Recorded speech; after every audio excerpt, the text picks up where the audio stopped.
जब घड़ी का काटा करता है 4 बजे का इशारा तो खबरों से हाई हो जाता है पारा। क्योंकि 4 बजे हम चक्रव्यूह के साथ आपके सामने पेश होते हैं। नमस्कार, कैपिटल टीवी में आपका स्वागत है और मैं आपके साथ प्रिया बिस्ट। आज चक्रव्यूह में सबसे पहले बात होगी बाहुबली ब्रदर सोनू मोनू को लगे तगड़े झटके की। दूसरी खबर यूपी पुलिस भर्ती परीक्षा से जुड़ी है। तीसरी खबर में बात एक रिश्वतखोर दरोगा की और आखिर में बात एक गौ तस्कर की। तो चलिए शुरू करते हैं। पहली खबर में बात बाहुबली ब्रदर सोनू मोनू को लगे तगड़े झटके की, जहां सुल्तानपुर जिले के धनपतगंज ब्लॉक प्रमुख का उपचुनाव संपन्न हो गया है। बीजेपी ने बाजी मारते हुए चुनाव जीत लिया है। पार्टी की उम्मीदवार रही पार्वती सरोज 42 मतों से विजय हुई। वहीं समाजवादी पार्टी की उम्मीदवार ऊषा सिंह को महज 39 मत ही मिल पाए हैं, जिसके कारण वो 3 वोटों से चुनाव हार गई और लंबे समय के बाद मयंक परिवार के हिस्से रहने वाली सीट पर बीजेपी ने कब्जा कर लिया है। दरअसल पूर्व ब्लॉक प्रमुख यशभद्र सिंह मोनू को कोर्ट से सजा सुनाई गई थी, जिसके बाद कारण उनकी सदस्यता रद्द कर दी गई, जिसके कारण सीट खाली हो गई और उपचुनाव कराया गया। इस दौरान धनपतगंज ब्लॉक की सीट पर पूर्व विधायक चंद्रभद्र सिंह सोनू और पूर्व प्रमुख यशभद्र सिंह मोनू की मां ऊषा सिंह को समाजवादी पार्टी के टिकट पर चुनाव लड़ाया गया। इस दौरान उन्हें 39 मत मिलने के कारण आजादी के बाद परिवार और करीबियों के पास रहने वाली प्रमुख की सीट छिन गई। धनपतगंज ब्लॉक पर 1984 से बाहुबली ब्रदर्स के परिवार या उनके करीबियों का ही दबदबा था, लेकिन अब इस सीट पर बीजेपी ने कब्जा कर लिया है। गौरतलब है कि भारत की आजादी के बाद 1984 तक धनपतगंज ब्लॉक प्रमुख की सीट पर यशभद्र सिंह मोनू के बाबा शारदा प्रसाद सिंह का कब्जा रहा। इसके बाद उनके पिता इंद्रभद्र सिंह ने प्रमुख के तौर पर कब्जा किया। हालांकि 1989 में इसौली सीट से विधायक बनने पर उन्होंने अपने करीबी आध्या प्रसाद सिंह को ब्लॉक प्रमुख बना दिया। इसके बाद इंद्रभद्र सिंह करीबी श्याम सुंदर सिंह ब्लॉक प्रमुख का चुनाव जीते। वहीं 1999 में सोनू मोनू की मां उषा सिंह ने ब्लॉक प्रमुख का चुनाव जीता।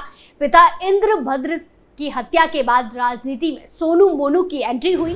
तो साल 2002 में सोनू ने विधायक निर्वाचित हुए, तो साल 2005 में मोनू ने ब्लॉक प्रमुख की सीट पर कब्जा कर लिया। इस दौरान वो लगातार 10 साल सीट पर कब्जा बनाए रखे, लेकिन 2015 में अनुसूचित जाति की सीट आने पर वो चुनाव नहीं लड़ पाए। ऐसे में उन्होंने अपने समर्थक जानकी देवी को प्रमुख की सीट दिलवाई। हालांकि साल 2021 में यशभद्र सिंह मोनू एक बार फिर ब्लॉक प्रमुख बने। उस समय उन्हें निर्विरोध चुना गया था। फिलहाल लंबे समय से ब्लॉक प्रमुख सीट पर एक तरफा राज का किले को बीजेपी की पार्वती सरोज ने गिरा दिया है। अगली खबर यूपी भर्ती परीक्षा से जुड़ी है, जहां परीक्षा को लेकर सरकार और पुलिस काफी सख्त है। सोशल मीडिया पर अफवाह फैलाने वालों पर नजर रखी जा रही है। शुक्रवार को हो रही पुलिस भर्ती परीक्षा को लेकर किसी ने अफवाह उड़ा दी कि पेपर फिर से लीक हो गया है। हालांकि ये खबर बिल्कुल झूठी थी। वहीं सोशल मीडिया पर अफवाह फैलाने वालों पर पुलिस की पैनी नजर है। इसी के चलते पेपर लीक होने की अफवाह फैलाने वालों के खिलाफ एफआईआर दर्ज की गई। इस मामले में पुलिस ने पूर्व मंत्री और सपा नेता यासर शाह के खिलाफ भी केस दर्ज किया है, एफआईआर दर्ज की है।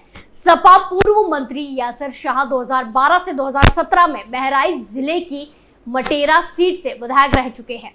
वो सपा सरकार में बिजली, कोयला और नवीन एवं नवीनीकरण ऊर्जा राज्य मंत्री, परिवहन राज्य मंत्री और वाणिज्य कर मंत्री भी रह चुके हैं। इनके पिता डॉक्टर वकार अहमद शाह भी अखिलेश सरकार में मंत्री रह चुके हैं।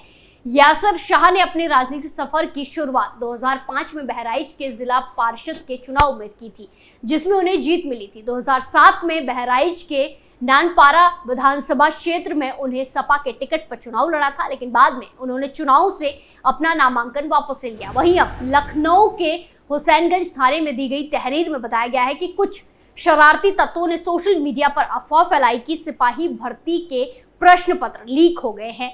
इसका उद्देश्य गलत अफवाह फैलाना और अभ्यर्थियों से फर्जी लीक पेपर के बदले धन की उगाही करना था। शिकायतकर्ता ने तहरीर में सोशल मीडिया की आईडी का भी जिक्र किया है। वहीं पुलिस ने बीएनएस की धारा 318 खंड 4, 336 खंड 3, 338 और 340 के तहत मुकदमा दर्ज किया है। पुलिस इस मामले की जांच में जुट गई है। आपको बता दें कि एसटीएफ ने गोरखपुर से एक महिला कांस्टेबल के साथ साथ 4 लोगों को भी पकड़ा है। महिला बांस गांव की रहने वाली है। शिकायत मिलते ही एसटीएफ की टीम महिला के घर पहुंची और उसे पकड़ लिया गया। खबरों में आगे बढ़ते हैं। बलिया और वाराणसी के बाद अब बरेली जिले से पुलिस का वसूली कांड सामने आया है। यहाँ एक इंस्पेक्टर ने अफीम तस्करों को छोड़ने के लिए रिश्वत ली। इसकी जानकारी जब एसएसपी को हुई तो उन्होंने सीओ और एएसपी को फरीदपुर थाने भेजा, लेकिन इंस्पेक्टर राम सेवक को इसकी भनक लग गई और वो थाने की दीवार फांदकर भाग गया। उसके कमरे से 9,96,000 कैश बरामद हुआ है। ये कैश बेड पर पड़ा था। फिलहाल इंस्पेक्टर की गिरफ्तारी के प्रयास किए जा रहे हैं। जांच में पता चला है कि एनडीपीएस केस में आलम और नियाज को फरीदपुर थाने लाया गया था, लेकिन 7 लाख रुपए लेकर थाना प्रभारी ने दोनों को छोड़ दिया। इस संबंध में क्षेत्राधिकारी की तहरीर पर केस दर्ज किया गया। फिलहाल आरोपी इंस्पेक्टर थाना प्रभारी को निलंबित कर दिया गया है। भ्रष्टाचार का मामला भी दर्ज किया गया है। गिरफ्तारी के बाद आगे की कार्रवाई की जाएगी। आपको बता दें कि बीती जुलाई को बलिया स्थित नरही थाने में बॉर्डर पर ट्रकों से अवैध वसूली मामले में सख्त एक्शन हुआ था। 2 पुलिस कर्मियों की गिरफ्तारी के बाद जिले के एसपी और एएसपी पर भी इसकी गाज गिरी थी। उन्हें पद से हटा दिया गया था। इतना ही नहीं, उस इलाके के सीओ को भी सस्पेंड कर दिया गया था। दरअसल लगातार पुलिस कर्मियों द्वारा अवैध वसूली की शिकायत मिलने पर बरौली चेक पोस्ट पर एडीजी और डीआईजी ने संयुक्त रूप से छापेमारी की। इस दौरान ट्रकों से अवैध रूप से वसूली करते 2 पुलिस कर्मियों को मौके से गिरफ्तार किया गया। उनके साथ वसूली में लिप्त 18 दलालों को भी पकड़ा गया। पूरी पुलिस चौकी सस्पेंड कर दी गई थी। इसमें संलिप्त पुलिस अफसरों की संपत्ति की जांच के आदेश भी दिए गए। वहीं दरोगा पन्ने लाल थाने से भाग गया। हफ्ते भर बाद उसे भी गिरफ्तार किया गया। वहीं वाराणसी में हुई लाखों रुपए की लूट के मामले में सब इंस्पेक्टर सूर्य प्रकाश पांडे संलिप्त पाया गया। वो वाराणसी के कैंट थाना अंतर्गत नदेसर चौकी में बतौर इंचार्ज तैनात था। उसने अपने साथियों के साथ मिलकर 22 जून 2024 को रामनगर क्षेत्र के भीटी के पास एक बस को रोककर खुद को क्राइम ब्रांच का बताते हुए पिस्टल दिखाकर व्यापारी के वर्कर से 42 लाख रुपए लूटे थे। पुलिस ने लूट की इस घटना में शामिल विकास मिश्रा, अजय गुप्ता और सब इंस्पेक्टर सूर्य प्रकाश पांडे को गिरफ्तार कर लिया।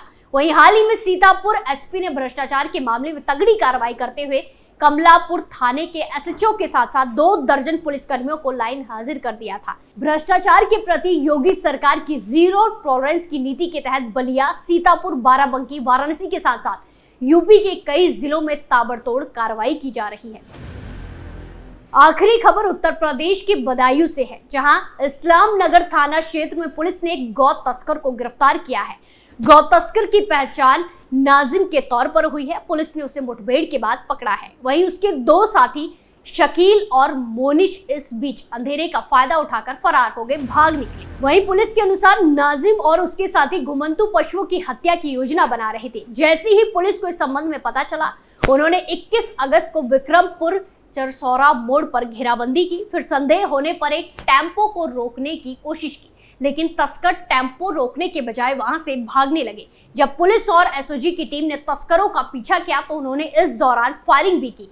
पुलिस ने भी जवाबी फायरिंग की और गोलियां चलाई। इस दौरान नाजिम के पांव में गोली लगी और वो वहीं पर गिर गया, जबकि बाकी साथी फरार होने में कामयाब रहे। पुलिस ने नाजिम के पास से एक तमंचा, कारतूस, मांस काटने के उपकरण, 2 छुरी, कुल्हाड़ी, रस्सा, लकड़ी का गुटका और टेम्पो बरामद किया है। इस मुठभेड़ में एक पुलिसकर्मी भी घायल हुआ। पुलिस अधीक्षक ने नाजिम की गिरफ्तारी पर बताया कि पुलिस ने उस पर पहले 25,000 का इनाम रखा हुआ था। पुलिस ने उसे पकड़ लिया है। अब उसके फरार साथियों को भी जल्द ही कोर्ट में पेश किया जाएगा। इस संबंध में बदायूं पुलिस ने ट्वीट किया है। चक्रव्यूह में फिलहाल के लिए इतना ही। फिर पेश होंगे सनसनीखेज खबरों के साथ। बाकी तमाम खबरों के लिए देखते रहिए कैपिटल टीवी उत्तर प्रदेश। नमस्कार।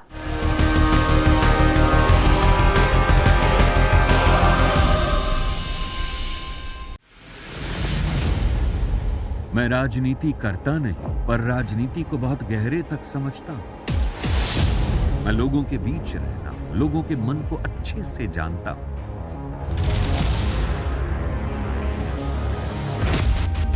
पब्लिक और पॉलिटिक्स की हर नब्ज को खूब पहचानता हूं। संघर्ष की सियासत से सत्ता के सिंहासन तक मैं हर खबर से खरा सच निकालता हूं। ना कोई दौड़, ना कोई race. Capital B, Uttar Pradesh.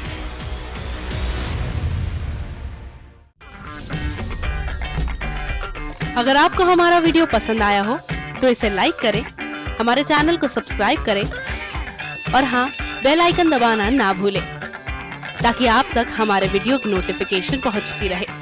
आप अपना सुझाव हमें कमेंट बॉक्स में दे सकते हैं। हमारे साथ जुड़ने के लिए शुक्रिया।